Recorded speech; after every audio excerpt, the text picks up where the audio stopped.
Chapitre 131. Il faut remercier avec reconnaissance qui nous fait des faveurs. La Vierge est très fatiguée quand elle remet les pieds dans sa maison, mais elle est très heureuse et elle cherche tout de suite son Jésus qui travaille encore aux dernières clartés du jour qui meurt, à la porte du four qu'il est en train de remettre en place. C'est Simon qui lui a ouvert et qui, après l'avoir salué, se retire prudemment dans l'atelier. Thomas, je ne le vois pas. Peut-être est-il sorti. Jésus pose ses outils dès qu'il voit sa mère, et il va vers elle tout en se nettoyant les mains graisseuses. Il était en train de huiler des gonds et des verrous à son tablier de travail. Leur sourire réciproque semble éclairer le jardin où descend la lune. Paix à toi, maman. Paix à toi, fils. Comme tu es fatigué, tu ne t'es pas reposé. D'une aube au crépuscule, dans la maison de Joseph. Mais sans ces grandes chaleurs, je serais reparti tout de suite pour te dire qu'Auréa est à toi. Oui, le visage de Jésus rajeunit même dans la surprise joyeuse. On dirait un visage d'un peu plus de 20 ans, et dans sa joie, perdant la gravité dont son visage et ses actes sont généralement empreints, il arrive à ressembler encore plus à la mère toujours si sereinement enfant dans ses gestes et son allure. Oui, Jésus, et je l'ai obtenu sans aucune difficulté. La dame a consenti tout de suite. Elle s'est émue en reconnaissant qu'elle et avec elle ses amis sont trop corrompus pour élever une créature à Dieu. Un aveu si humble, si franc, si vrai. On ne trouve pas facilement des gens qui reconnaissent leurs défauts sans y être forcés. Oui, ce n'est pas facile. Beaucoup en Israël ne savent pas le faire. Ce sont de belles âmes ensevelies sous une croûte d'ordure. Mais quand l'ordure tombera, cela arrivera-t-il, fils? J'en suis sûr. Elles tendent instinctivement au bien. Elles finiront par y adhérer. Que t'a-t-elle dit? Oh, quelques mots. Nous nous sommes tout de suite entendus. Mais il sera bien d'avoir tout de suite Auréa. Je veux le lui dire personnellement, si tu veux, mon fils. Oui, maman, nous allons envoyer Simon. Et il appelle à haute voix le zélote qui vient tout de suite. Simon, va chez Simon d'Alphée et dis que ma mère est de retour, puis viens avec la fillette et avec Thomas, qui est certainement là pour finir le petit travail que Salomé lui a demandé. Simon s'incline et y va de suite. Raconte-moi, maman, ton voyage, ton entretien. Pauvre maman, comme tu es fatiguée à cause de moi. Oh non, Jésus, il n'y a pas de fatigue quand tu es heureux. Et Marie raconte son voyage et les frayeurs de Marie d'Alphée, le séjour dans la maison du batelier, l'entrevue avec Valéria, et elle finit en disant « J'ai préféré la voir à cette heure puisque le ciel le permettait. Elle était plus libre, moi aussi. Et Marie de Cléophas était plus vite consolée parce que d'être deux femmes dans Tibériade, elle en avait une terreur que seul son amour pour toi, la pensée de te servir, pouvait surmonter. » Et Marie sourit en rappelant les angoisses de sa belle-sœur. Et Jésus sourit en disant « La malheureuse, c'est la vraie femme d'Israël, l'antique femme, réservée, tout à son foyer, la femme forte selon les proverbes. Mais dans la nouvelle religion, la femme ne sera pas forte seulement à la maison. Il y en aura beaucoup qui surpasseront Judith et Jaël parce que héroïques en elles-mêmes avec l'héroïsme de la mère des Maccabées. Et elle le sera aussi, notre Marie. Mais pour le moment, elle est encore ainsi. As-tu vu Jeanne? Marie ne sourit plus. Peut-être craint-elle une question à propos de Judas, et elle répond vite. Je n'ai pas voulu imposer de nouvelles angoisses à Marie. Nous nous sommes enfermés dans la maison jusqu'au milieu de l'après-midi pour nous reposer, et puis nous sommes partis. J'ai pensé que nous la verrons bientôt sur le lac. Tu as bien fait. Tu m'as donné la preuve des sentiments des Romaines envers moi. Si Jeanne était intervenue, on aurait pu penser qu'elle cédait à l'ami. Maintenant, nous allons attendre jusqu'au sabbat, et si Myrtha ne vient pas, nous y irons, nous, avec Auréa. Fils, je voudrais rester. Tu es très fatigué, je le vois. Non, ce n'est pas pour cela. Je pense que Judas pourrait venir ici. Comme il est bien qu'à Capharnaüm il y ait toujours quelqu'un qui l'attende pour l'accueillir en ami, il est bien aussi qu'il y ait quelqu'un ici pour l'accueillir avec amour. Merci, maman, toi seule comprends ce qui peut encore le sauver. Ils soupirent l'un et l'autre sur le disciple qui leur donne de la douleur. Simon et Thomas rentrent avec Auréa qui court vers Marie. Jésus la laisse avec la mère pour aller à la maison avec les apôtres. « Tu as beaucoup prié, fille, et le bon Dieu t'a entendue, » dit Marie pour commencer. Mais la fillette l'interrompt par un cri de joie. « Je reste avec toi !» Et elle lui jette les bras autour du cou en lui donnant un baiser.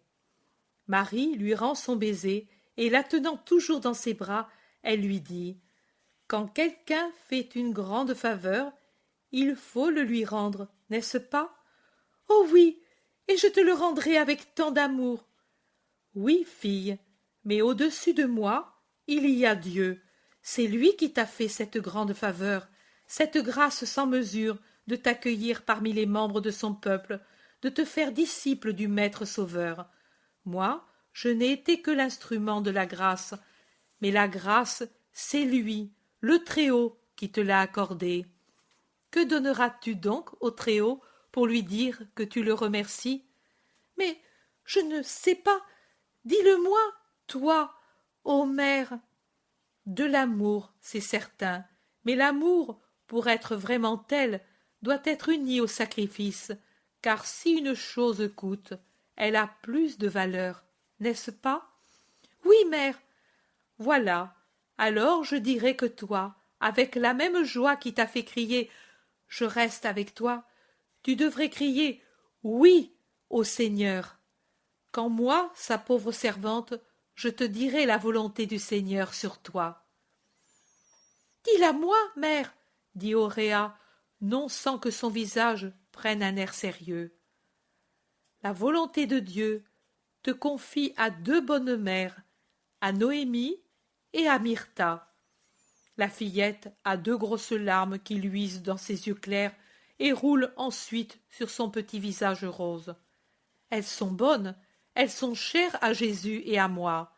À l'une, Jésus a sauvé son fils, à l'autre, je le lui ai allaité. Et tu as vu qu'elles sont bonnes. Oui, mais moi, j'espérais rester avec toi. Fille, on ne peut pas tout avoir. Tu vois que moi aussi, je ne reste pas avec mon Jésus.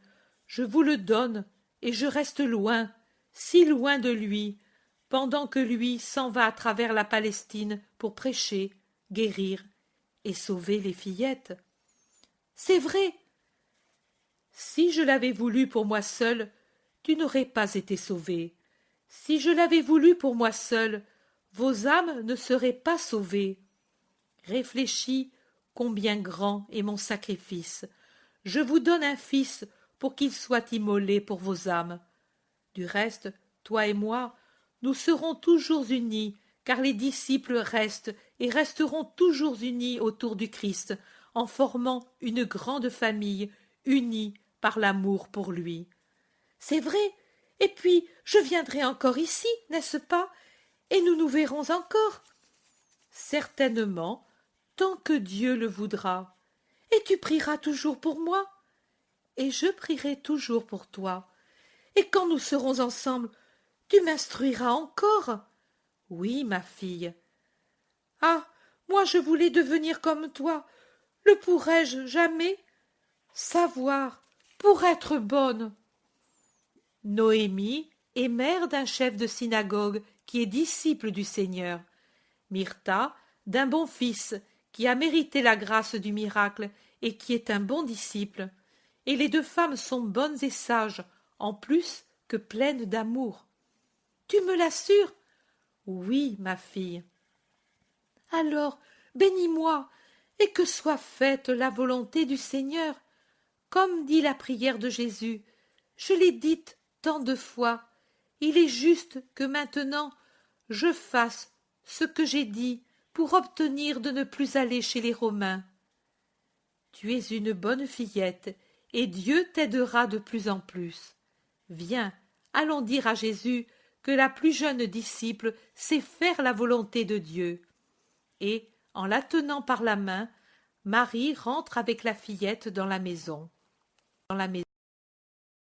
Chapitre 132. Un nouveau sabbat à Nazareth. Ou plutôt un nouveau commencement de sabbat, car le coucher du soleil du vendredi commence lorsque, toutes en sueur mais joyeuses, arrivent Myrtha et Noémie avec le jeune Abel. Elles descendent de leur mulet, qu'Abel conduit ailleurs, certainement dans une écurie d'amis, peut-être des 2 âniers de Nazareth devenus disciples, et elles entrent par la porte de l'atelier ouverte pour aérer la pièce où il y a peu de temps la chaleur de la cheminée rustique s'était rendue complice de la grande chaleur estivale. Thomas est en train de ranger ses outils et Simon balaie la sciure pendant que Jésus nettoie les récipients, grands et petits, de colle et de peinture.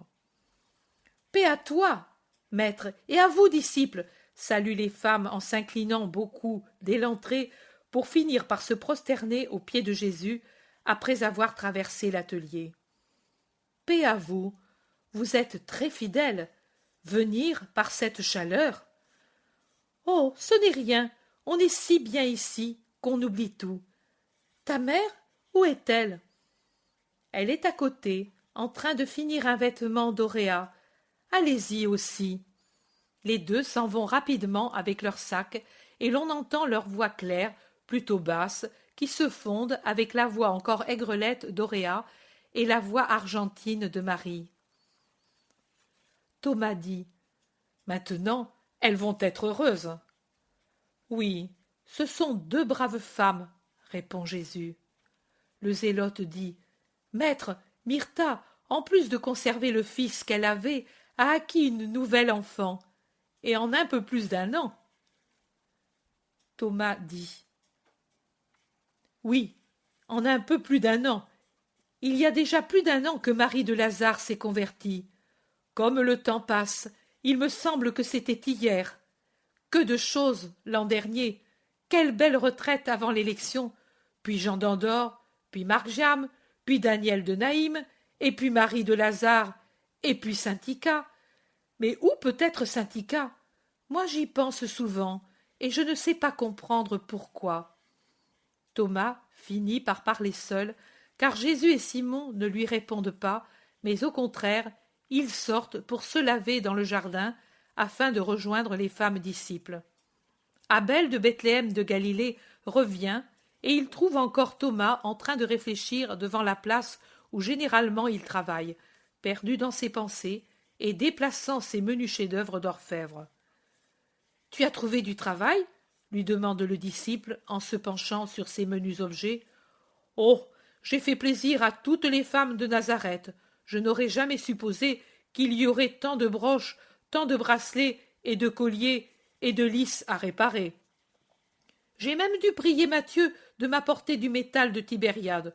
Je me suis fait une clientèle. Ha ha. Et il rit, tout joyeux. Comme mon père lui-même n'en a pas. Il est vrai que je ne demande pas d'argent. Tu perds tout? Non, je prends seulement la valeur du métal. Le travail, j'en fais cadeau. Tu es généreux? Non, je suis sage. Je ne reste pas à rien faire. Je donne un exemple de travail et de détachement de l'argent. Et je prêche. Tais-toi. Je crois avoir prêché davantage en agissant ainsi, sans dire une parabole, sans avoir dit un mot dans la synagogue, que si j'avais parlé continuellement. Et puis, je fais mon apprentissage. Je me suis promis que c'est par le travail que je ferai de la propagande, quand je devrais aller prêcher Jésus parmi les infidèles. Et je m'y entraîne. Tu es sage comme orfèvre et comme apôtre. Je m'efforce de l'être par amour pour Jésus. Alors, tu as une sœur? Traite-la bien, sais-tu. C'est comme une petite colombe de nid. Je te le dis, moi, qui par mon métier suis habitué à traiter avec les femmes. Une petite colombe ingénue qui a eu grand peur de l'épervier et qui cherche pour se défendre des ailes maternelles et fraternelles. Si ta mère n'avait pas voulu l'avoir, moi je l'aurais demandé pour ma sœur jumelle. Un enfant de plus, un de moins. Elle est si bonne, ma sœur, tu sais. Ma mère aussi. Elle a perdu une petite quand elle est restée veuve. Peut-être son lait avait tourné dans la douleur de la mort de son époux.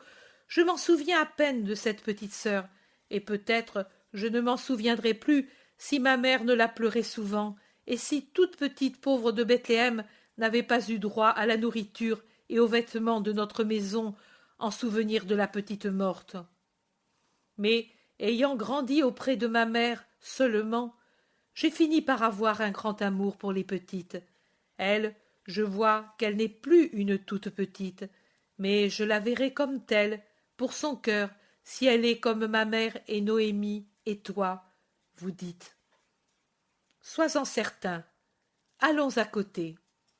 Dans l'autre pièce, c'est-à-dire dans la petite salle à manger, se trouvent les femmes, Jésus et le zélote, et Myrtha, qui est venue avec déjà une grande espérance, est en train de conquérir Auréa en lui essayant un vêtement de lin qu'elle a cousu pour la fillette.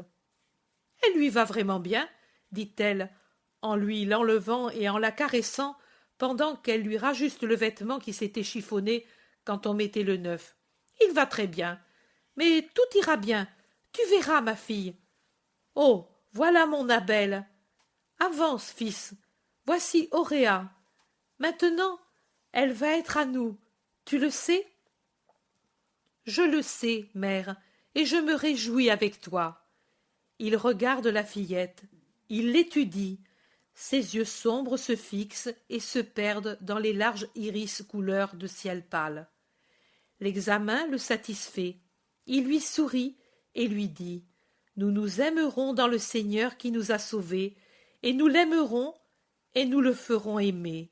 Je serai pour toi un frère spirituel et affectueux. Je le promets devant le maître et devant ma mère. » Et avec un beau sourire limpide de jeune homme pur, en route déjà vers une haute spiritualité, il lui tend sa main forte et brune. Auréa reste hésitante, et puis, en rougissant, met sa main gauche dans la main droite qu'on lui présente, et elle dit « C'est ainsi que nous agirons dans le Seigneur. » Les adultes sourient entre eux. « Ici, on peut entrer sans frapper aux portes. » Voici Simon de Jonas. Cette fois, il n'a pas résisté à la tentation, dit en riant Thomas tout en courant dehors. Oui, je n'ai pas résisté. Paix à toi, maître. Il embrasse Jésus qui lui rend son baiser. Qui peut résister? Il voit Marie et il s'incline pour la saluer, puis il reprend. Cependant, par scrupule, nous sommes passés par Tibériade et nous avons cherché Judas pour que nous soyons tous un. Les autres sont en train de venir, Marjam aussi. Je disais donc que nous sommes passés par Tibériade. Oui, pour chercher Judas, pour le cas où il aurait pensé, au moins au 4e sabbat, venir à Capharnaüm. Il aurait été ennuyeux que nous fussions tous partis. Et nous l'avons trouvé. Oui, ou plutôt c'est Isaac qui l'a trouvé en allant saluer Jonatas. En effet, Isaac a fini par venir à Capharnaüm pour t'attendre avec je ne sais combien de disciples restés là pour devenir plus sages sous la conduite d'Hermas et d'Étienne, de ton fils, Noémie, et du prêtre Jean.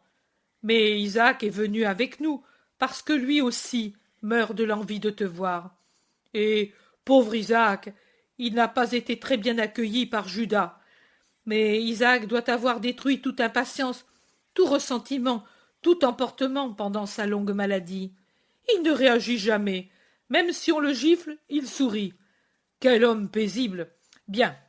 Il nous a dit « Judas, moi, je l'ai vu. Il ne vient pas. N'insistez pas. » J'ai compris. J'ai dit « Il t'a mal répondu? Dis-le. Je suis le chef et je dois savoir. » Oh non, a-t-il répondu. Il ne m'a pas mal répondu, lui, mais son mal, il faut le plaindre, et plaignons-le. Nous voici, en somme, et bien heureux d'eux. Voici les autres. Les autres. Les autres. Et avec les autres, il y a aussi Jude et Jacques d'Alphée, avec leur mère et les disciples de Nazareth, Azer, Ismaël et Simon d'Alphée, et aussi, chose rare, Joseph d'Alphée. Ils se déchargent de leurs sacs. Nathanaël a apporté du miel, et Philippe un panier de raisins blonds comme les cheveux d'Auréa, Pierre du poisson mariné, et de même les fils de Zébédée. Matthieu, qui n'a pas de maison tenue par des femmes et par conséquent n'a rien de bon, a apporté une jarre pleine de terre et dedans un mince tronc que je dirais, d'après le feuillage, un citronnier ou un oranger ou quelque autre agrume. Et il explique, il donne des primeurs. Il faut être allé à Cyrène pour en avoir. Moi, je connais quelqu'un qui y est allé, un du fisc comme moi autrefois. Maintenant, il est en retraite à Hippo. J'y suis allé pour qu'il me donne le plan, parce qu'il faut le mettre en place à la nouvelle lune. Il donnera de bons et beaux fruits. La fleur a un parfum suave et ressemble à une étoile de cire, une étoile comme ton nom. Voici. Et il offre la plante à Marie. Mais quelle fatigue tu as eue de porter ce poids, Mathieu. Je te suis reconnaissante. Mon jardin se fait de plus en plus beau grâce à vous. Le camphrier de Porphyrée, les roses de Jeanne, ta plante rare, Mathieu, les autres plantes à fleurs apportées par Judas de Kériote. Que de belles choses, comme vous êtes tous bons pour la mère de Jésus. Les apôtres sont tous émus, pourtant ils se regardent entre eux quand Marie nomme Judas. Oui, il t'aime bien, mais nous aussi t'aimons bien, dit avec sérieux et fierté Joseph d'Alphée. Certainement, vous êtes les chers fils d'Alphée, mon parent, et de Marie si bonne, et vous m'aimez bien, mais cela est naturel, nous sommes parents. Eux, par contre, ne sont pas de notre sang, et pourtant, ils sont pour moi comme des fils, comme des frères pour Jésus, tant ils l'aiment et le suivent. Joseph saisit l'allusion et il s'éclaircit la voix en cherchant ses mots. Il les trouve. Il dit, bien sûr, mais si moi je ne suis pas encore avec eux, c'est parce que je pense aux conséquences pour lui, pour toi, et, en somme, c'est de l'amour, le mien aussi, spécialement pour toi, pauvre femme, qui reste seule trop longtemps. Et je suis venu dire à Jésus que je suis content qu'il se soit souvenu aussi des besoins de sa mère, et qu'il ait fait ce qui était utile ici. Et content d'être le chef de la parenté et de pouvoir louer et réprimander, il se plaît à louanger Jésus pour tous les travaux de menuiserie, de peinture et autres faits pendant ce mois. C'est ce qu'il faut faire. Maintenant, on voit que cette femme a un fils. Mais je suis heureux de pouvoir dire que je retrouve mon sage Jésus de Joseph. Bravo, bravo.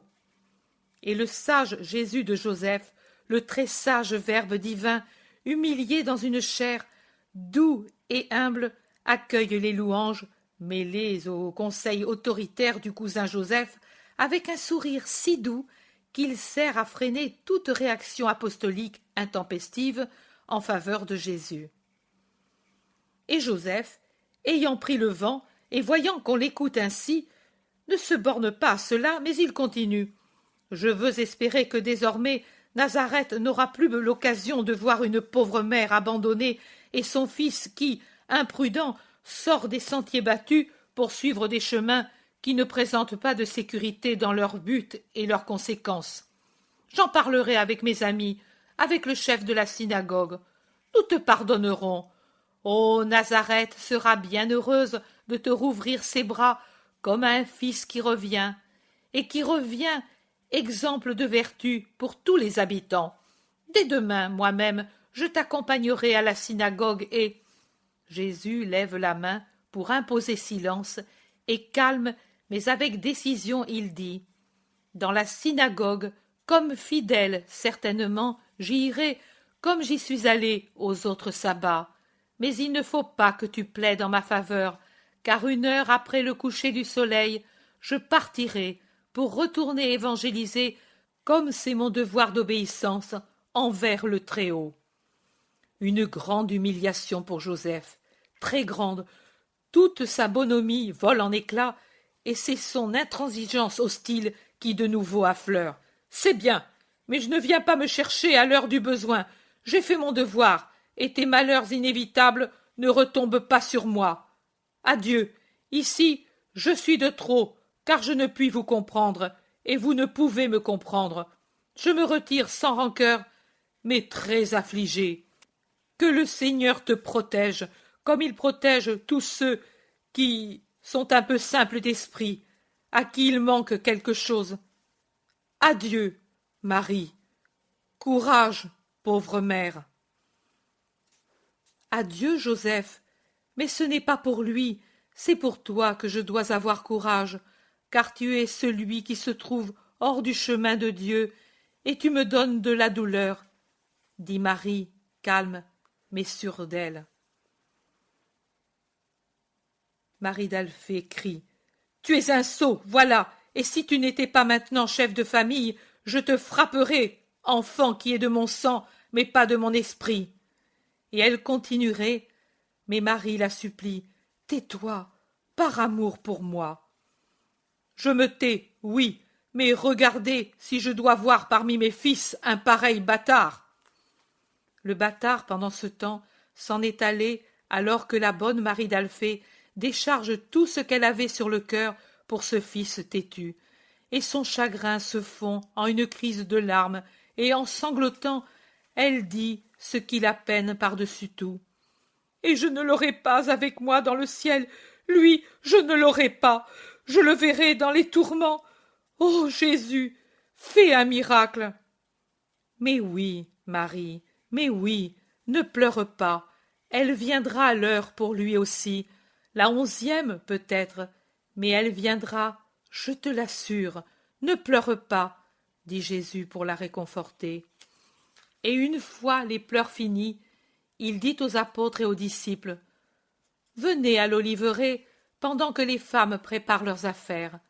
Nous parlerons entre nous. Entre nous. Entre nous. Chapitre 133. Le départ et le voyage pour Bethléem de Galilée. C'est le soir du vrai sabbat, et la vie reprend après le repos sabbatique. Ici, dans la petite maison de Nazareth, elle reprend avec les préparatifs du départ. Provisions que l'on range, vêtements que l'on empile dans les sacs que l'on ferme solidement avec des cordes, examen des sandales pour vérifier si les courroies et les boucles sont en bon état, les ânes abreuvés et rassasiés près de la haie du jardin, et les salutations, et quelques larmes au milieu des sourires et des bénédictions, et les promesses de se retrouver bientôt. Et, inattendu, le cadeau de Thomas à Marie, une boucle, nous dirions une broche, pour tenir le vêtement fermé au cou. Elle est formée de 3 brins de muguet fins, aériens, parfaits, enserrés dans 2 feuilles métalliques qui imitent à la perfection la réalité et trahissent une main de maître. Tu ne la porteras pas, Marie, je le sais, mais accepte-la quand même. Le désir m'est venu de la faire un jour que mon Seigneur parla de toi en te comparant aux lys des vallées. Moi, je n'ai rien fait pour ta maison, mais j'ai fait cela pour toi, pour traduire par un symbole la louange de ton Fils que tu mérites plus que toute autre femme. Si je n'ai pas pu donner au métal la grâce de la plante vivante et le parfum de la fleur, mon amour sincère, respectueux pour toi, l'embellisse comme une caresse et le parfume de mon dévouement pour toi, mère de mon Seigneur. Ô Thomas, c'est vrai, moi je ne porte pas de bijoux qui me semblent une inutilité. Mais ceci n'est pas la même chose. C'est l'amour de mon Jésus et de son apôtre, et il m'est cher. Je le regarderai chaque jour, et je penserai au bon Thomas, qui aime son maître au point de retenir non seulement sa doctrine, mais même ses plus humbles paroles sur les choses les plus humbles et les personnes les plus insignifiantes. Merci, Thomas, non pour la valeur, mais pour ton amour. Merci. Tout le monde admire la perfection du travail, et Thomas, tout heureux, sort un travail plus petit. 3 étoiles de jasmin dans un feuillage minuscule, encadré dans un cercle fin, et il le donne à Auréa. Parce que tu n'as pas eu la coquetterie de le vouloir, parce que tu as été ici quand le jasmin était en fleurs, et pour que ces petites étoiles te rappellent notre étoile. Pourtant, attention, toi, c'est par tes vertus que tu dois parfumer les fleurs et être toi aussi une fleur candide, belle, pure, qui exhale son parfum vers le ciel. Si tu n'agis pas ainsi, je me fais rendre la broche. Allons, ne pleure pas, tout passe, et bientôt nous reviendrons chez Marie, ou elle viendra chez nous, Mais Thomas, devant les larmes de plus en plus abondantes d'Auréa, se rend compte qu'il vaut mieux ne pas continuer, et il sort mortifié en disant à Pierre: « Si j'avais pensé que elle se mettrait à pleurer davantage, je ne lui aurais rien donné. J'avais justement fait cette broche pour la consoler à cette heure. Cela ne m'a pas réussi. » Et Pierre, dans la confusion du moment, cesse de se contrôler et il dit: « Mais c'est toujours ainsi dans les adieux. Si tu avais vu Saint-Tica, alors… » Il s'aperçoit qu'il a parlé, veut se reprendre, rougit, mais désormais c'est fait. Thomas comprend, et débonnaire, il lui passe un bras autour du cou en disant: « Ne t'afflige pas, Simon, je sais me taire, et je comprends pourquoi vous n'avez rien dit. À cause de Judas de Simon. Moi, sur le Dieu de nos pères, je te jure que ce que j'ai appris involontairement est oublié. Ne souffre pas, Simon. » C'est que le maître ne voulait pas. Et certainement, il avait les meilleures raisons pour cela. Moi, je ne m'en formalise pas. Je le sais, mais que va-t-il dire? Rien, car il ne saura rien. Fie-toi à moi. Ah non, pas de secret pour le maître, je me suis trompé, je mérite le reproche, et tout de suite. Je n'aurai pas de paix si je ne lui avoue mon erreur. Thomas, sois gentil, va l'appeler. Je vais dans l'atelier. Va, reviens avec lui. Je suis trop troublé pour le faire, et les autres s'en apercevraient. Thomas le regarde avec une compassion pleine d'admiration, et il rentre dans la maison pour appeler Jésus. « Maître, viens un moment, je dois te dire une chose. » Jésus, qui saluait Marie d'Alphée, le suit immédiatement. « Que veux-tu » lui demande-t-il en marchant à côté de lui. « Moi, rien, c'est Simon qui doit te parler. Le voici. »« Simon, qu'as-tu pour être ainsi troublé ?» Pierre se jette aux pieds de Jésus en gémissant. « J'ai péché. Absous-moi. » « Péché? En quoi? Tu étais ici avec nous, joyeux, tranquille. Ah, maître, je t'ai désobéi. J'ai parlé à Thomas de Saint-Tica. Je m'étais troublé à cause des larmes, et lui, il était plus que moi. Il croyait les avoir augmentées. Lui, pour le consoler, je lui ai dit: « C'est toujours ainsi dans les adieux. Si tu avais vu Saint-Tica… » Et lui a compris. Pierre lève un visage bouleversé, son regard est vraiment humilié, désolé. « Loué soit Dieu, mon Simon, je croyais que tu avais fait quelque chose de bien plus grave, et ta sincérité annule même cela. Tu as parlé sans malice, tu as parlé à ton compagnon. Thomas est bon, il n'en parlera pas. En fait, il me l'a juré, mais tu vois, maintenant j'ai peur d'être trop sot et de ne pas savoir garder un secret. » « Tu l'as fait jusqu'à présent. »« Oui, mais pense donc, jamais un mot à Philippe ni à Nathanaël. Et maintenant… » « Allons, lève-toi. L'homme est toujours imparfait, mais quand il l'est sans malice, il ne fait pas de péché. Surveille-toi, mais ne t'afflige plus. Ton Jésus n'a pour toi qu'un baiser. Thomas, viens ici. Thomas accourt. Tu as certainement compris les raisons du silence. Oui, maître, et j'ai juré de le respecter en ce qui me concerne, et selon mon pouvoir. Je l'ai déjà dit à Simon. À l'imbécile de Simon, soupire Pierre. Non, ami, tu m'as édifié par ton humilité et ta sincérité parfaite. Tu m'as donné une grande leçon, et je m'en souviendrai. Par prudence, je ne pourrai la faire connaître, et j'en suis peiné, car peu d'entre nous ont et auront la justice que tu as eue. Mais il nous appelle. Allons. En fait, plusieurs sont déjà sur la route, et les 3 femmes, Noémie, Myrtha et Auréa, sont déjà sur leur monture. Marie est avec sa belle-sœur près d'Auréa, et elles l'embrassent encore. Et quand elles voient venir Jésus, elles embrassent leurs 2 condisciples, et, en dernier lieu, elles saluent Jésus qui les bénit avant de se mettre en route. Marie et Marie de Cléophas rentrent dans la maison où restent, en souvenir de ce qu'il y avait eu peu avant, les sièges déplacés, la vaisselle encore éparse, le désordre consécutif à un départ. Marie, perdue dans ses pensées, caresse le petit métier sur lequel elle apprenait à Auréa à travailler. Ses yeux sont humides et brillent des larmes qu'elle retient. « Tu souffres, Marie ?» lui dit Marie de Cléophas, qui pleure sans essayer de retenir ses larmes. « Tu t'étais affectionnée. Ils viennent ici, puis ils s'en vont. Et nous souffrons. » Notre vie de femme disciple, tu as entendu aujourd'hui ce que disait Jésus. C'est ainsi que vous ferez dans l'avenir, en voyant dans toutes les créatures des âmes fraternelles. Vous serez hospitalières, surnaturellement hospitalières, en vous considérant comme des pèlerines, vous qui accueillez, et comme pèlerins ceux que vous accueillez.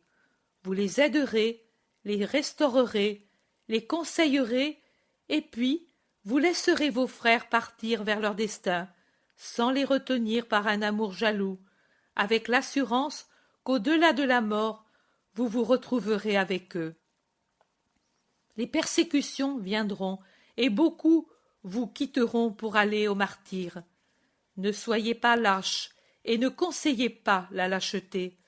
Restez en prière dans les maisons vides pour soutenir le courage des martyrs, sereine pour fortifier les plus faibles, forte pour être prête à imiter les héros. Habituez-vous au détachement, à l'héroïsme, à l'apostolat de la charité fraternelle dès maintenant. Et nous le faisons, en souffrant, c'est certain. Nous sommes des créatures de chair, mais l'esprit jouit d'une joie spirituelle de faire la volonté du Seigneur et de coopérer à sa gloire. D'ailleurs, je suis la mère de tous, et je ne dois pas l'être d'un seul. Je ne le suis pas même exclusivement de Jésus. Tu vois comme je le laisse aller sans le retenir. Je voudrais être avec lui, cela oui, mais lui juge que je dois rester ici, jusqu'à ce qu'il me dise « Viens ». Et je reste. Ces séjours ici, mes joies de mère, mes pérégrinations avec lui, mes joies de disciple, mes solitudes ici, mes joies de fidèle qui fait la volonté de son Seigneur. Seigneur, Seigneur, Seigneur. Marie de Cléophas dit « Ce Seigneur est ton fils, Marie. » « Oui, mais il est toujours mon Seigneur. Tu restes avec moi, Marie. »« Oui, si tu me laisses ici. Elle est si triste, ma maison, dans les premières heures que mes fils l'ont quittée. Demain, c'est déjà autre chose. Et puis, cette fois, je pleurerai encore davantage. »« Pourquoi, Marie ? » ?»« Parce que c'est depuis hier que je me fonds en larmes. Je suis une citerne en temps de pluie. » Mais pourquoi, chérie? À cause de Joseph, hier. Oh, je ne sais pas si je dois aller et lui faire des reproches amers, car enfin c'est mon fils, car ce sein l'a porté, et ses mamelles l'ont allaité, et il n'y a pas d'enfant qui soit supérieur à une mère. Ou bien, si je ne dois jamais plus lui parler, jamais plus à ce bâtard qui est né de moi, et qui offense mon Jésus, et toi, et... Tu ne feras rien de cela. Tu seras toujours pour lui la mère qui a pitié de son fils obstiné, malade, dévoyé, et l'apprivoise par la bonté, et l'amène à Dieu par la prière et la patience.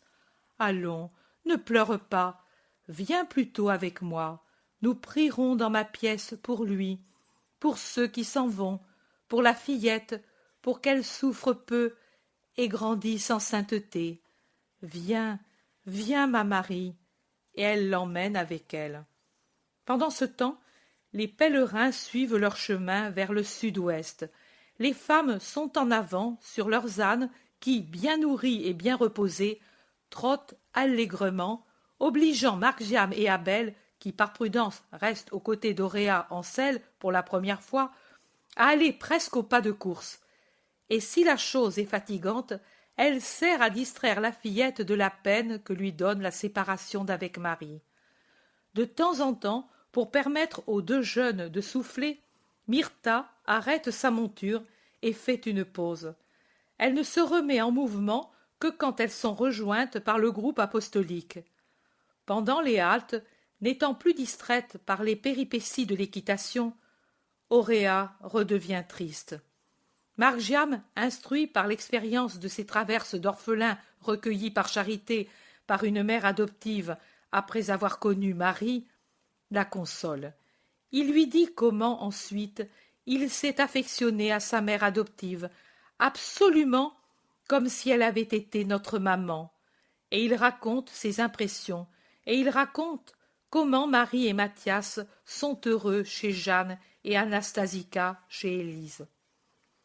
Auréa écoute ces récits, et Margiam termine en disant « Crois-le, les disciples sont toutes bonnes, et Jésus sait à qui donner les malheureux que nous sommes. » Et Abel appuie « Et tu ne dois pas te méfier de ma mère, qui est si heureuse de t'avoir, et qui a tant prié ces jours pour que Dieu te donne à elle. » Auréa dit « Je le crois, et je l'aime bien. Mais Marie, c'est Marie, et vous devez compatir. » « Oui, mais il nous déplaît de te voir triste. »« Oh, je ne suis plus triste comme dans la maison du Romain et dans les premières heures après la libération. Je suis seulement perdue. Depuis des années, je n'ai jamais eu de caresses. Il n'y a que Marie qui me les a rendues, après avoir eu pendant tant d'années des maîtres. » « Mon cœur, mais je suis ici pour te les donner. Je serai une seconde Marie pour toi. Viens ici, tout près. Si tu étais plus petite, je te prendrais en selle avec moi, comme je faisais avec mon Abel quand il était petit.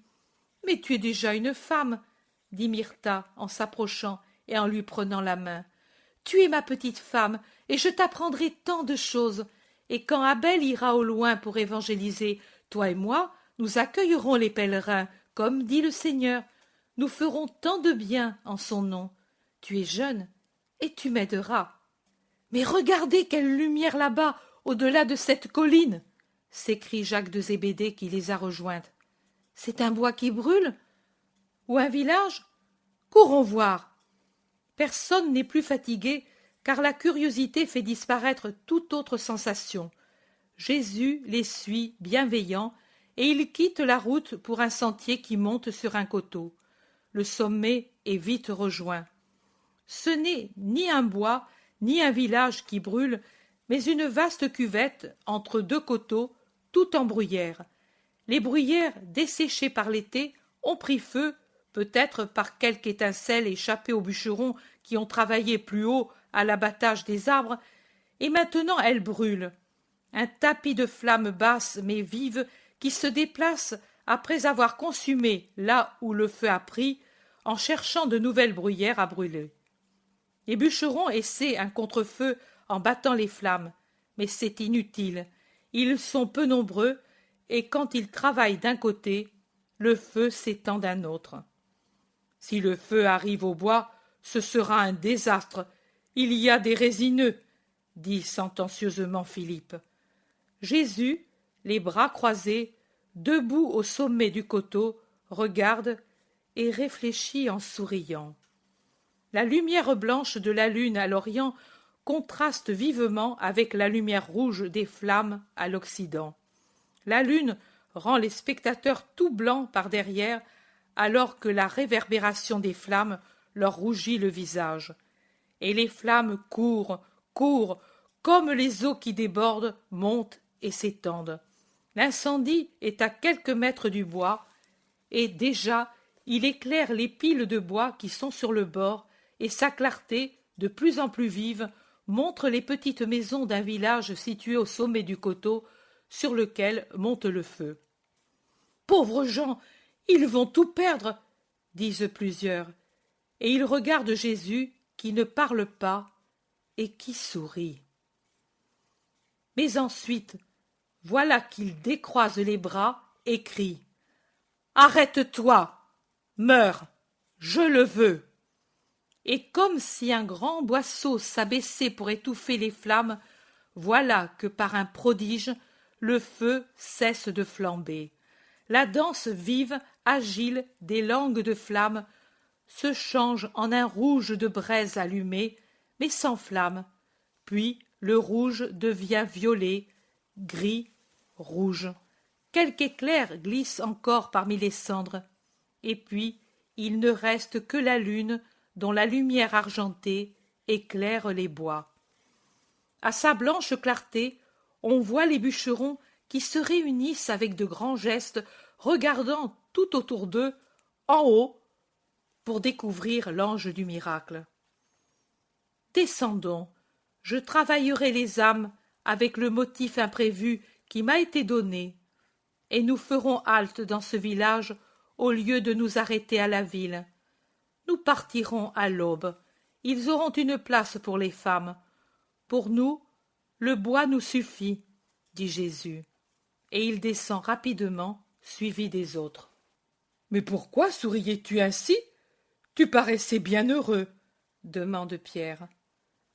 Tu le sauras par mes paroles. Paroles. Paroles. Ils sont déjà là, où la friche s'est changée en cendre encore chaude et qui craque sous les sandales. Ils la traversent. Quand ils sont arrivés au milieu, là où la lune donne en plein, les bûcherons les aperçoivent. « Oh, moi je l'ai dit, lui seul pouvait avoir fait cela. Courons pour le vénérer !»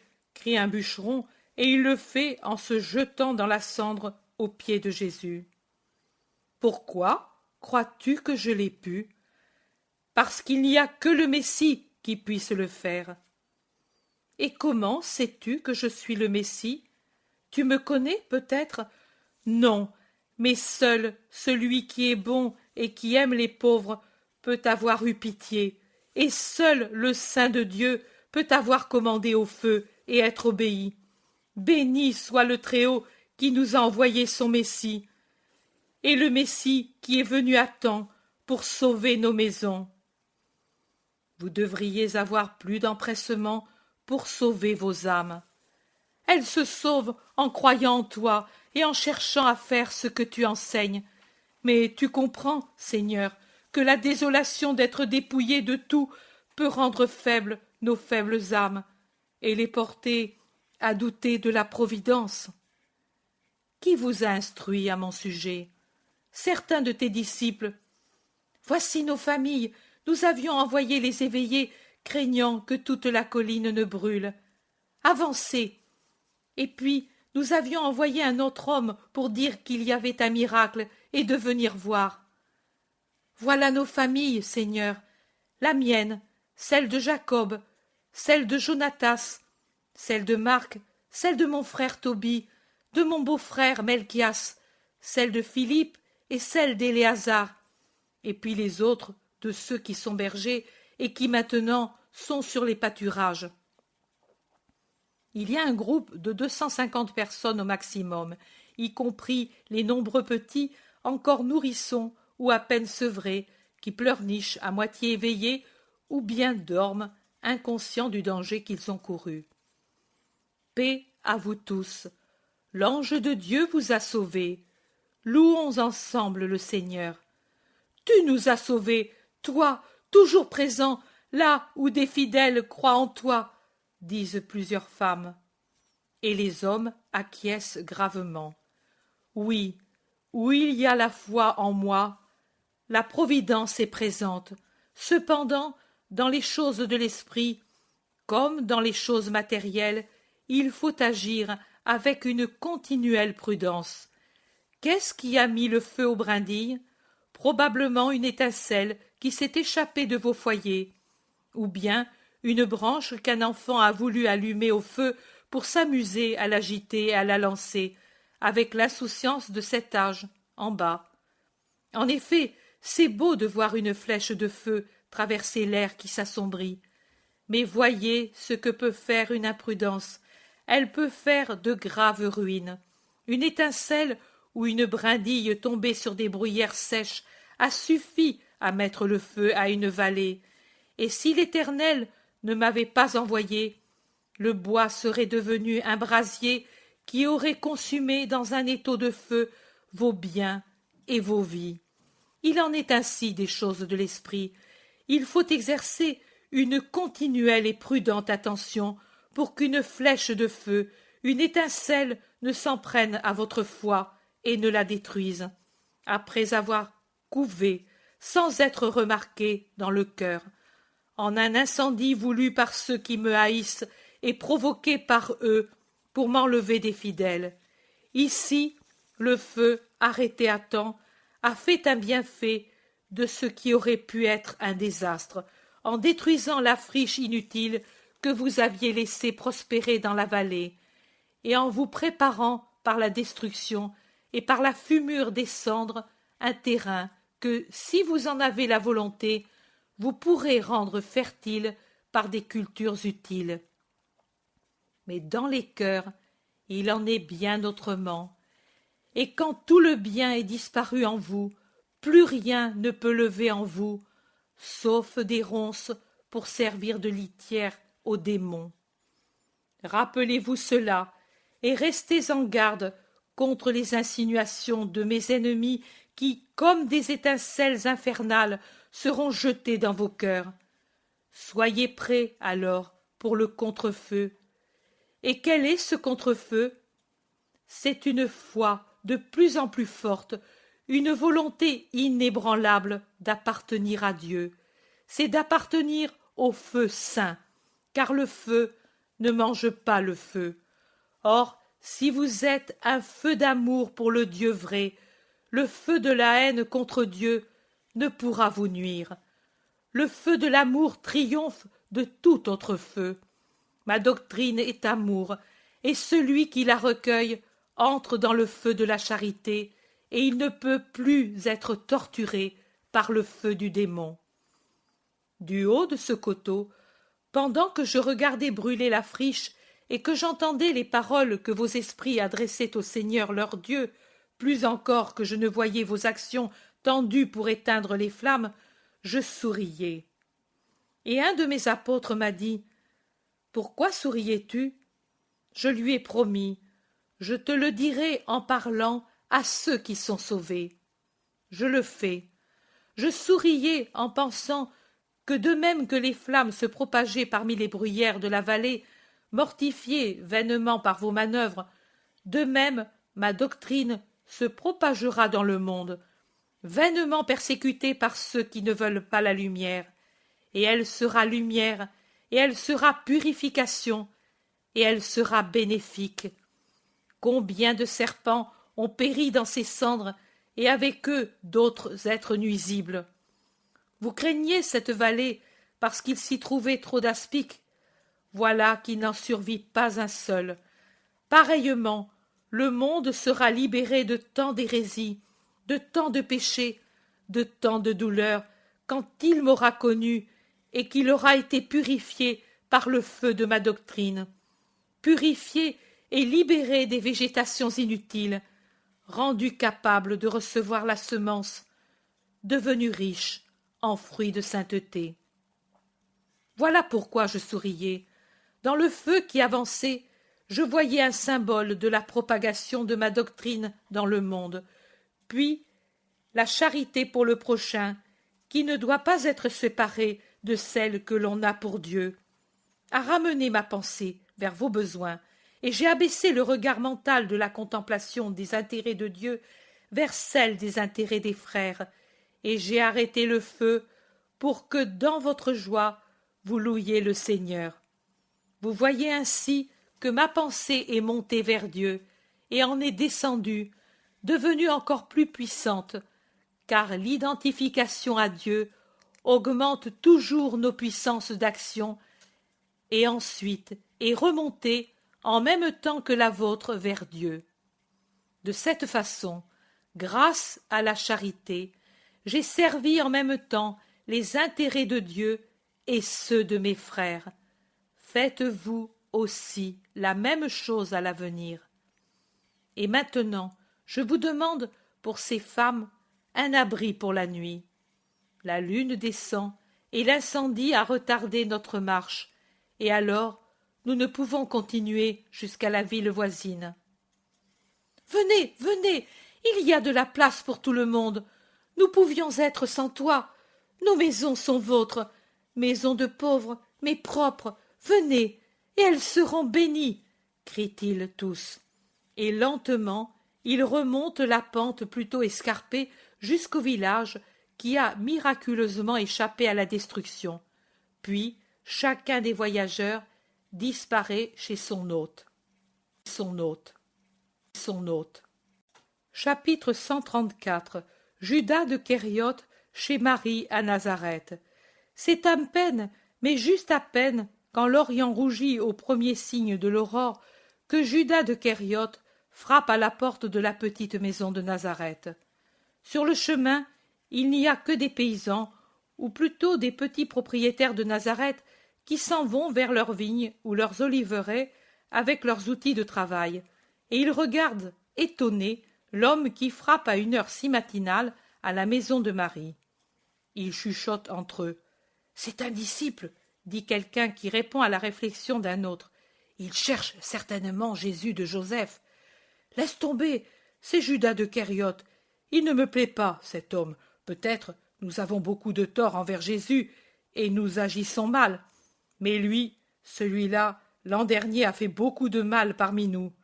Peut-être nous nous serions convertis. Mais lui... » « Quoi ? Comment le sais-tu ? J'étais présent un soir dans la maison du chef de la synagogue, et, comme un imbécile, j'ai cru tout de suite à tout. Maintenant, assez, je crois avoir péché. Peut-être lui aussi s'est aperçu qu'il avait péché, et... Il s'éloigne, et je n'entends plus rien.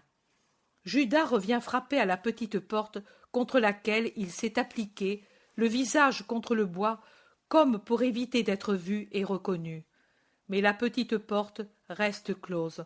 Judas fait un geste de désappointement et il s'éloigne en prenant le sentier qui côtoie le jardin, et il tourne en arrière de la maison.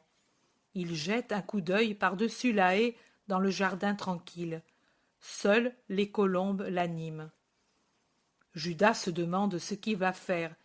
Il monologue. Serait-elle partie elle aussi ? Et pourtant, je l'aurais vue. Et puis, non, hier soir j'ai entendu sa voix. Elle est peut-être allée dormir chez sa belle-sœur. Ouf, cela est ennuyeux comme une abeille sur le visage, car elles vont revenir ensemble, et moi je veux parler à elle seule, sans avoir cette vieille pour témoin. Elle est bavarde et me ferait des observations. Je ne veux pas d'observations, moi. Et elle est rusée comme toutes les vieilles femmes du peuple. Elle n'admettrait pas mes excuses et le ferait remarquer à sa stupide colombe de belle-sœur.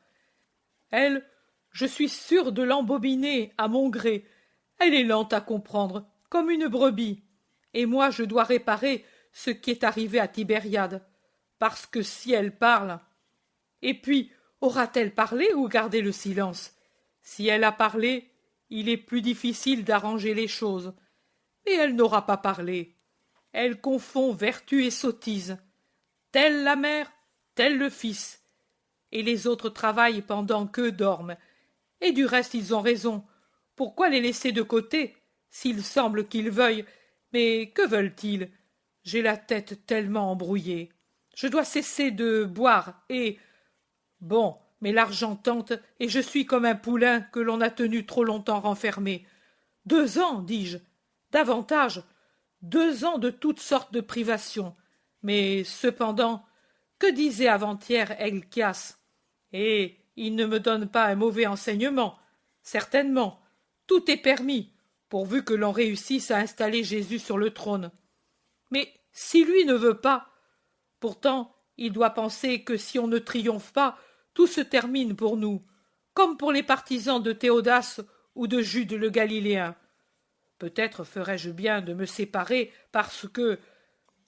Voilà, je ne sais pas si ce qu'ils veulent, eux, est bon. Je me fie peu à eux. Ils sont trop changés depuis quelque temps. Je ne voudrais pas. Horreur! Moi servir à faire du tort à Jésus? Non, je me sépare. Pourtant il est amer d'avoir rêvé le règne et de redevenir quoi? Rien. Mais il vaut mieux rien que...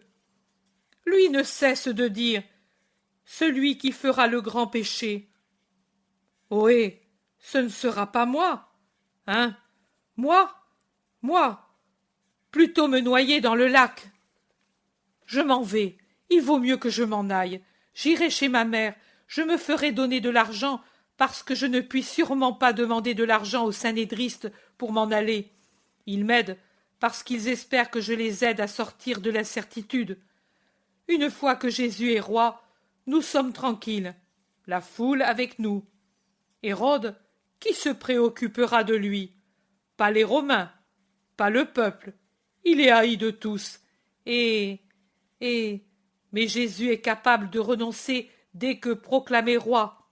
Oh, bien, quand Éléazar d'Anna me donne l'assurance que son père est prêt à le couronner roi, après, il ne peut se défaire du caractère sacré. Au fond, moi je fais comme l'intendant infidèle de sa parabole. J'ai recours aux amis pour moi. Oui, c'est vrai, mais aussi pour lui. Je fais donc servir des moyens injustes pour... Et pourtant non, je dois encore essayer de le persuader. Je ne suis pas convaincu de bien agir en usant de ce subterfuge. Et... oh, si je pouvais le persuader, car ce serait tellement beau, tellement... Oui, c'est ce qui vaut le mieux. Dire tout franchement au maître, le supplier, pourvu que Marie n'ait pas parlé de Tibériade. Comment ai-je dit à Marie de lui dire? Ah, voilà, le refus des Romaines. Maudite cette femme! Si je n'étais pas allé chez elle ce soir-là, je n'aurais pas rencontré Marie. Mais qui pouvait penser que Marie était à Tibériade? Et penser que la veille du sabbat, le jour et le lendemain, je ne sortais jamais pour éviter de voir quelque apôtre? Imbécile! Imbécile! Ne pouvais-je aller à Hippo, à Gergesa, pour chercher des filles? Non! Justement là, à Tibériade, par où doivent passer ceux de Capharnaüm pour venir ici? Mais tout cela vient des Romaines. J'espérais... Non, c'est ce que je dois dire pour m'excuser. Mais ce n'est pas vrai. Il est inutile que je me le dise à moi, qui sais pourquoi j'y suis allé, pour avoir un rendez-vous avec des puissants d'Israël, et pour jouir, puisque j'ai pas mal d'argent. Pourtant, comme il s'en va vite l'argent, sous peu, je ne vais plus en avoir. Ha ha! Je vais raconter quelque histoire à Helkias et compagnie, et ils vont encore m'en donner. Encore m'en donner. Encore m'en donner. Judas! Es-tu fou? Voilà un moment que je te regarde du haut d'un olivier. Tu gesticules, tu parles tout seul. Le soleil de ta muse t'a-t-il fait mal? Cria Alphée de Sarah en se montrant d'un croisement de branches d'un olivier gigantesque à une trentaine de mètres de l'endroit où est Judas. Judas sursaute, regarde de ce côté, le vois et bougonne. Que la mort te prenne, maudit pays d'espions. Mais avec un sourire aimable, il crie: Non, je suis inquiet que Marie n'ouvre pas. Ne se sentirait-elle pas mal? J'ai frappé et frappé. Marie, tu peux toujours frapper. Elle est chez une pauvre vieille qui se meurt. On l'a appelée à la 3e veille. Mais je dois lui parler. Attends, je descends et je vais l'avertir. Mais en as-tu vraiment besoin? Eh oui, je suis ici depuis le premier rayon de soleil. Alphée, empressé, descend de l'arbre et s'en va rapidement. Lui aussi m'a vu, et maintenant certainement elle va revenir avec l'autre. Rien ne me réussit. Et il sort une litanie de reproches à Nazareth, aux Nazaréens, à Marie d'Alphée, et jusqu'à la charité de Marie très sainte pour la mourante et à la mourante elle-même. Il n'a pas encore fini que s'ouvre la porte qui, de la salle à manger, donne sur le jardin, et sur le seuil apparaît une Marie très pâle et très triste. Judas. Marie, disent-ils en même temps. Je vais t'ouvrir la porte. Alphée m'a dit seulement: Va à la maison, il y a quelqu'un qui te demande. Et je suis accourue, d'autant plus que la pauvre vieille n'a plus besoin de moi. Elle a fini de souffrir pour un fils mauvais. Judas, pendant que Marie parle, court le long du sentier et revient sur le devant de la maison. Marie lui ouvre. Paix à toi, Judas de Kériote. Entre. Paix à toi, Marie. Judas hésite un peu. Marie est douce, mais sérieuse. J'ai frappé si longtemps à l'aurore. Hier soir, un fils a fait éclater le cœur d'une mère, et ils sont venus chercher Jésus. Mais Jésus n'est pas là. À toi aussi je le dis. Jésus n'est pas là. Tu es venu trop tard. Je le sais qu'il n'est pas là. Comment le sais-tu? Tu viens d'arriver. Mère, je veux être franc avec toi qui es bonne. C'est depuis hier que je suis ici. Et pourquoi n'es-tu pas venue? Tes compagnons, pendant ces sabbats, n'ont manqué qu'une seule fois. Eh, je le sais, je suis allée à Capharnaüm et je ne les ai pas trouvés. Ne mens pas, Judas. À Capharnaüm, tu n'y es jamais allé. Barthélemy y est toujours resté et il ne t'a jamais vu. Barthélemy est venu seulement hier, mais toi, tu étais ici. Et donc, pourquoi mens-tu, Judas? Ne sais-tu pas que le mensonge est le premier pas vers le vol et l'homicide? La pauvre Esther est morte, tuée par la douleur à cause de la conduite de son fils. Et Samuel, son fils, commença à devenir la honte de Nazareth avec de petits mensonges qui devinrent ensuite de plus en plus grands. De là, il est arrivé à tout le reste. Veux-tu l'imiter, toi, apôtre du Seigneur? Veux-tu faire mourir de douleur ta mère? Le reproche est fait à voix basse, lentement, mais comme il tombe juste, Judas ne sait que répliquer. Il s'assoit soudainement, la tête dans les mains. Marie l'observe, puis elle dit: Eh bien, pourquoi as-tu voulu me voir? Pendant que j'assistais la pauvre Esther, je priais pour ta mère et pour toi, car vous me faites pitié l'un et l'autre, et pour deux motifs différents. Alors, si tu as pitié, pardonne-moi. Je n'ai jamais eu de rancœur. Comment? Pas même pour ce matin à Tibériade, tu sais?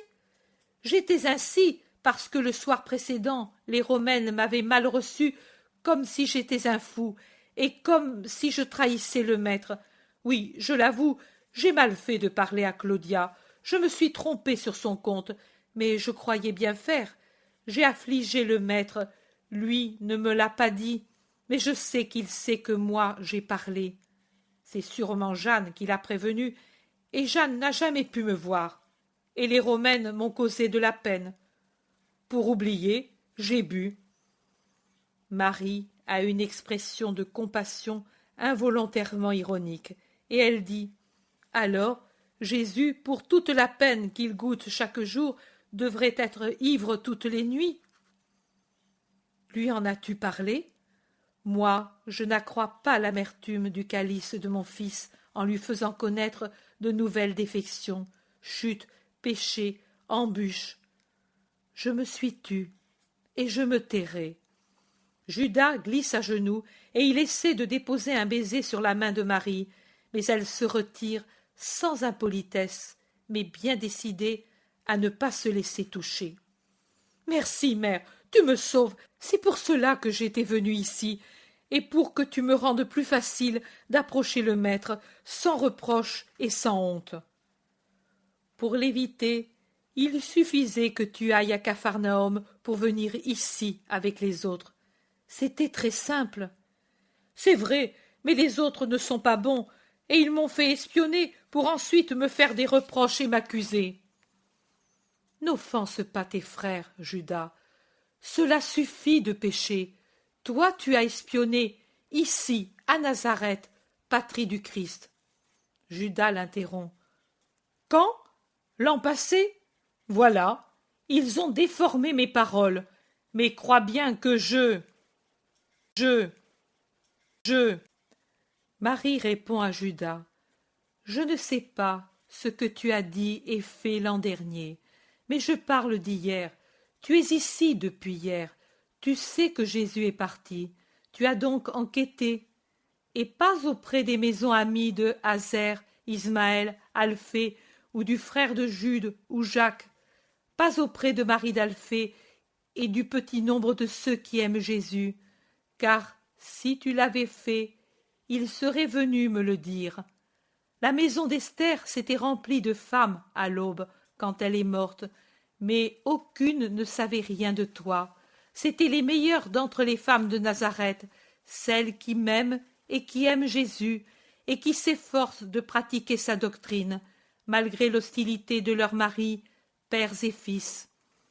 Tu as donc enquêté auprès de ceux qui sont les ennemis de mon Jésus. Comment appelles-tu cela? Moi, je ne le dis pas. C'est toi qui dois te le dire à toi-même. Pourquoi l'as-tu fait? Je ne veux pas le savoir. Je te dis seulement ceci. Beaucoup d'épées seront enfoncées dans mon cœur, enfoncées et enfoncées plusieurs fois, sans pitié, par les hommes qui affligent mon Jésus et le haïssent. Mais l'une sera la tienne, et elle ne sera plus enlevée. Car le souvenir de toi, Judas, qui ne veut pas te sauver, de toi qui te ruine, de toi qui me fais peur, non pas peur pour moi-même, mais pour ton âme, ne sortira plus de mon cœur. L'une l'y a fixé, le juste Siméon, quand je portais sur mon cœur mon bébé, mon petit agneau saint. L'autre, c'est toi. La pointe de ton épée déjà me torture le cœur. Mais tu n'es pas rassasié encore de donner cette peine à une pauvre femme, et tu attends d'enfoncer ton épée tout entière, ton épée de bourreau, dans le cœur de celle qui ne t'a donné que de l'amour. Mais je suis sotte de prétendre à la pitié de toi, qui ne l'a pas pour ta mère.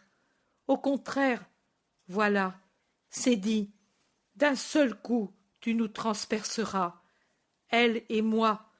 Ô fils malheureux, que ne sauvent pas les prières de deux mères. Marie pleure en parlant, et les larmes ne tombent pas sur la tête brune de Judas, car il est resté là où il est tombé à genoux, à distance de Marie.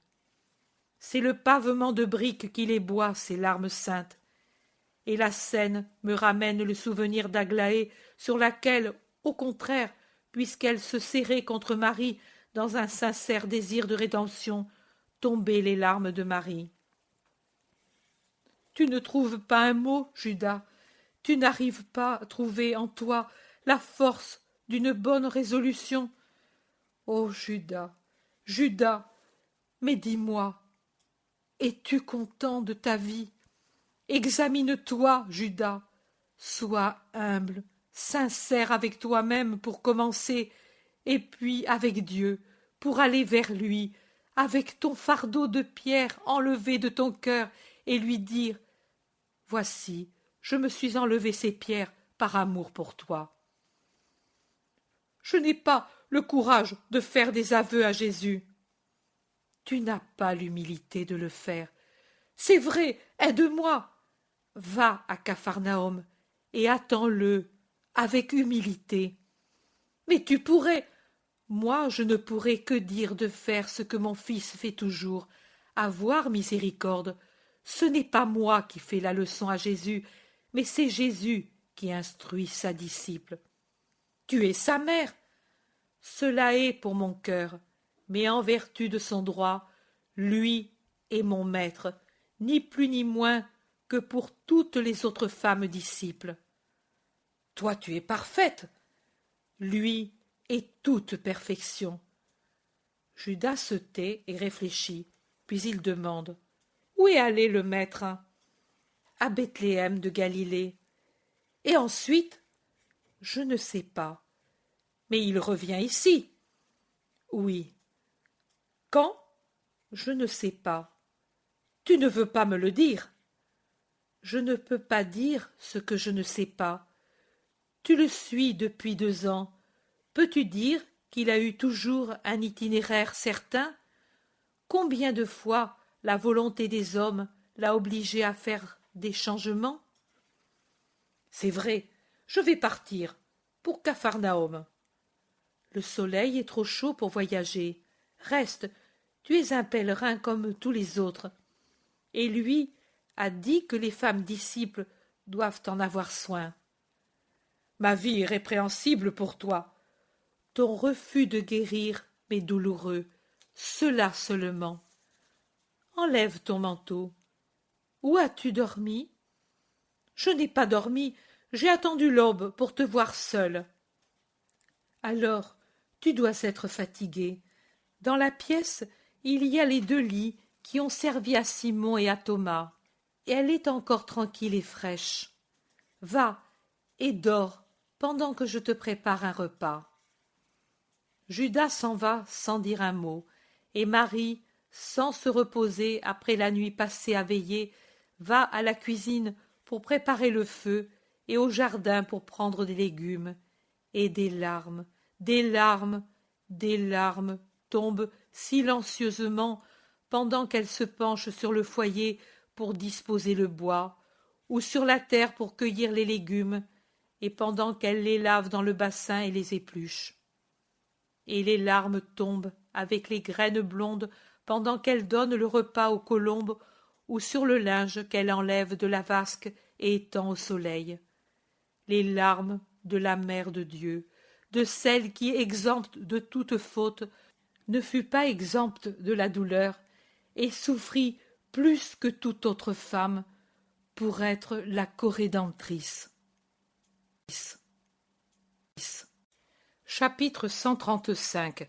La mort du grand-père de Marc-Giam. Jésus a déjà quitté les femmes, car il est avec les apôtres, Isaac et Marc-Giam. Ils sont en train de descendre les dernières pentes vers la plaine d'Esdrelon, pendant que la nuit descend lentement. Marc-Giam est très content que le Seigneur le conduise chez son grand-père. Moins contents sont les apôtres qui se rappellent le récent incident avec Ismaël.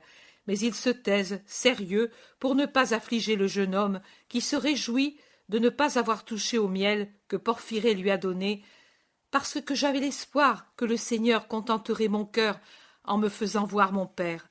Je ne sais pourquoi, mais depuis quelque temps je l'ai présent à mon esprit comme s'il m'appelait. Je l'ai dit à Porphyrée, et elle m'a dit « Cela me fait la même chose quand Simon est au loin. » Mais ce ne doit pas être comme elle le dit, car avant, cela ne s'est jamais produit. Parce qu'avant tu étais un enfant, maintenant tu es un homme, et ta pensée pense davantage, lui dit Pierre. J'ai encore 2 petits fromages et un peu d'olive, ce que j'ai pu emporter de ce qui était à moi, pour mon père bien-aimé. Et puis, j'ai une tunique de chanvre et un vêtement de chanvre. Porphyrée voulait les faire pour moi, mais je lui ai dit, si tu m'aimes, fais-les pour le vieux père. Il est toujours déguenillé, tellement en sueur dans ses habits de mauvaise laine. Il sera plus au frais. Et en attendant, toi tu restes sans vêtements frais et tu es trempé comme une éponge dans ces habits de laine, lui dit Pierre. Oh, n'importe, le père est resté tant de fois sans manger pour me le donner quand j'étais dans le bois. Je puis, enfin, moi aussi, lui donner quelque chose. Si je pouvais mettre assez de côté pour le libérer. André lui demande « Combien as-tu jusqu'à présent ?»« Peu. Du poisson, j'ai retiré 110 didrachmes, mais je vais vendre bientôt les agneaux, et alors, si je pouvais le faire avant le grand froid. » « C'est vous qui allez le prendre ?» dit Nathanaël à Pierre. « Oui, nous ne nous ruinerons pas si ce pauvre vieux prend une bouchée de notre plat. Et puis, il peut faire quelques petits travaux, venir à Bethsaïda, chez nous, n'est-ce pas, Philippe ?»« Bien sûr, nous t'aiderons, Simon, pour faire plaisir à notre bon Margiam et au vieil homme. »« Espérons que Jocanna n'est pas là, » dit Jude Thaddée. « Moi, je vais aller en avant pour avertir, » dit Isaac. Il marche rapidement au clair de lune. À un certain moment, Isaac se détache et accélère encore plus sa marche alors que le groupe le suit plus lentement. La plaine est tout à fait silencieuse, même les rossignols se taisent. Ils avancent toujours jusqu'au moment où ils voient deux ombres qui courent vers eux. L'un est Isaac certainement, l'autre peut-être Michée ou l'intendant. Ils ont la même taille, dit Jean. Désormais, ils sont prêts, tout près. C'est précisément l'intendant suivi d'Isaac qui paraît consterné. « Maître, Margiam, pauvre fils, venez vite. Ton père, Margiam, est malade, très malade. »« Ah, Seigneur !» crie le jeune homme avec douleur. « Allons, sois courageux, Margiam. » Et Jésus lui prend la main en se mettant presque à courir, alors qu'il dit aux apôtres « Vous, suivez-nous !»« Oui, mais faites doucement, à cause de Jocanna !» crie l'intendant qui est déjà loin. Le pauvre vieux est dans la maison de Michée. Le premier imbécile venu peut comprendre qu'il est vraiment mourant. Il se tient abandonné, les yeux fermés, les traits déjà relâchés, comme quelqu'un qui est en train de mourir. Il a le teint cireux, sauf aux pommettes, où la congestion laisse une trace de rouge. Margiam se penche sur le grabat en appelant « Père, mon père, c'est moi, Margiam, comprends-tu? Margiam, Jabé, ton Jabé. Ô Seigneur, il ne m'entend plus. Viens ici, Seigneur, viens ici, essaie-toi, guéris-le, fais qu'il me voie, qu'il me parle. Mais dois-je voir mourir ainsi tous les miens sans qu'il me dise adieu ?» Jésus s'approche, se penche sur le mourant, lui met une main sur la tête en disant « Fils de mon père, écoute-moi. » Comme quelqu'un qui sort d'un sommeil profond, le vieillard pousse un profond soupir, ouvre ses yeux déjà vitreux, et il regarde vaguement les deux visages penchés sur le sien. Il essaie de parler, mais sa langue s'y refuse.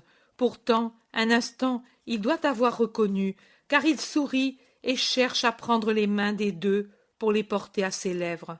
« Père, j'étais venu, j'ai tant prié pour venir, je voulais te dire que bientôt nous aurons assez pour te donner de quoi te libérer et venir avec moi chez Simon et Porphyrée qui sont si bons, avec ton Jabé, avec tous. » Le vieillard réussit à remuer la langue et il dit avec peine « Que Dieu les récompense et qu'il te récompense, mais c'est tard, je m'en vais chez Abraham pour ne plus souffrir. » Il se tourne vers Jésus et tout angoissé il demande « Oui, n'est-ce pas ?»« Oui, reste en paix. » Et Jésus se redresse imposant pour dire « Moi, par mon pouvoir de juge et de sauveur, je t'absous de ce que dans ta vie tu peux avoir commis de faute ou d'omission, et des sentiments de l'âme contre la charité et envers qui t'a haï. Je te pardonne tout, ô Fils. Va en paix. » Jésus a étendu les mains en les levant sur le lit comme s'il était à un autel, lui, prêtre, pour consacrer la victime. Margiam pleure alors que le vieillard sourit doucement en murmurant: On s'endort en paix grâce à toi. Merci, Seigneur. Et il s'affaisse. Père, père, oh, il meurt, il meurt. Donnons-lui un peu de miel. Il a la langue sèche. Il a froid. Le miel réchauffe, crie Margiam. Et d'une main il essaie de fouiller dans son sac, alors que de l'autre il soutient la tête de l'aïeul qui s'alourdit. Sur le seuil sont apparus les apôtres, et ils observent silencieux. Fais donc, Margiam, le Père, je vais le soutenir, dit Jésus. Et ensuite à Pierre, Simon, viens ici. Et Simon avance tout ému. Margiam essaie de donner un peu de miel au vieillard. Il plonge un doigt dans le vase et le retire couvert de miel filant pour le mettre sur les lèvres de l'aïeul, qui rouvre les yeux, le regarde, lui sourit en disant: C'est bon, je l'ai fait pour toi, et aussi le vêtement frais de chanvre. Le vieillard lève sa main tremblante et il essaie de la poser sur la tête brune en disant: Tu es bon, plus que le miel. C'est ta bonté qui me fait du bien. Mais ton miel, il ne sert plus, ni non plus le vêtement frais. Garde-les, garde-les avec ma bénédiction. Ma bénédiction, ma bénédiction. Margiam glisse à genoux, la tête appuyée sur le bord du lit en gémissant. Seul, je reste seul. Simon tourne autour du lit et d'une voix plus rauque que jamais à cause de l'émotion, il dit en caressant les cheveux de Margiam: Non, seul, non. Moi je t'aime bien. Porphyrée t'aime bien. Les disciples, autant de frères. Et puis, Jésus, Jésus qui t'aime bien. Ne pleure pas, mon fils. Ton fils, oui, moi, heureux, Seigneur, Seigneur. Le vieillard murmure, s'embrouille, sans venir la fin. Jésus l'entoure de son bras, le soulève, entonne lentement: J'ai levé les yeux vers les monts, d'où viendra mon secours? Et il poursuit le psaume 120. Puis il s'arrête, observant l'homme qui meurt dans ses bras, apaisé par ses paroles. Il entonne le psaume 121, mais il en dit peu, car il a à peine commencé le 4e verset qu'il s'interrompt pour dire: Pars en paix, âme juste, et il le recouche lentement en lui abaissant avec la main les paupières. Une mort si tranquille que personne, sauf Jésus, ne s'est aperçu du trépas. Pourtant ils le comprennent par le geste du maître, et il s'ensuit un bruit de voix. Jésus fait signe de se taire. Il se tourne du côté de Margiam qui, pleurant, la tête appuyée sur le lit, ne s'est aperçu de rien. Il se penche, il l'embrasse en cherchant à le relever, et il lui dit: Il est en paix, Margiam, il ne souffre plus. La plus grande grâce de Dieu pour lui, c'est cela. La mort est dans les bras du Seigneur. Ne pleure pas, cher fils, regarde-le comme il est en paix.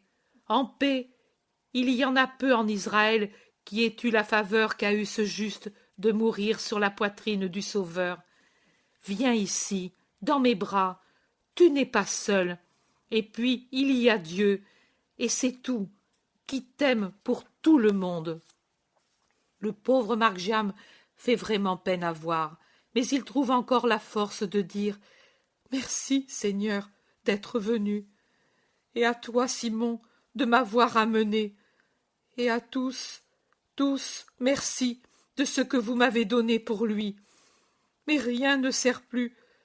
Pourtant, le vêtement-ci, nous sommes pauvres, nous ne pouvons pas faire l'embaumement. Oh, mon père, je ne puis même pas te donner un tombeau.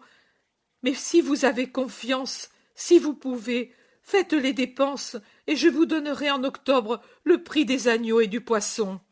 Ohé! Mais tu as encore un père. Moi je m'occupe de tout, même s'il faut vendre une barque. Nous donnerons au vieil homme tous les honneurs. Le principal est d'avoir un pré, et quelqu'un qui donne un tombeau. L'intendant dit: À Jezraël, il y a des disciples parmi le peuple, ils ne refuseront rien. Je pars de suite, et je reviendrai pour Thiers. Bon, mais le pharisien? Ne craignez pas, je lui fais savoir qu'il y a un mort, et pour ne pas se contaminer, il ne va plus sortir de la maison. Je pars. Et pendant que Marc-Jam, penché sur son grand-père, pleure et le caresse, et que Jésus parle doucement avec les apôtres et avec Isaac, Michée et les autres vont et viennent pour préparer les derniers honneurs à leurs compagnons défunts. Et ici, je fais une observation personnelle. Il m'est arrivé plusieurs fois de me trouver dans des circonstances semblables, et j'ai souvent remarqué que ceux qui étaient présents dans une intention bonne ou avec une intransigeance qui ne l'est pas, font taire ceux qui se désolent d'avoir perdu un parent. Je compare cette attitude avec la douceur de Jésus qui compatit à la souffrance de l'orphelin et n'attend pas de lui un héroïsme qui ne serait pas naturel. Combien de choses il y a à apprendre du plus petit acte de Jésus,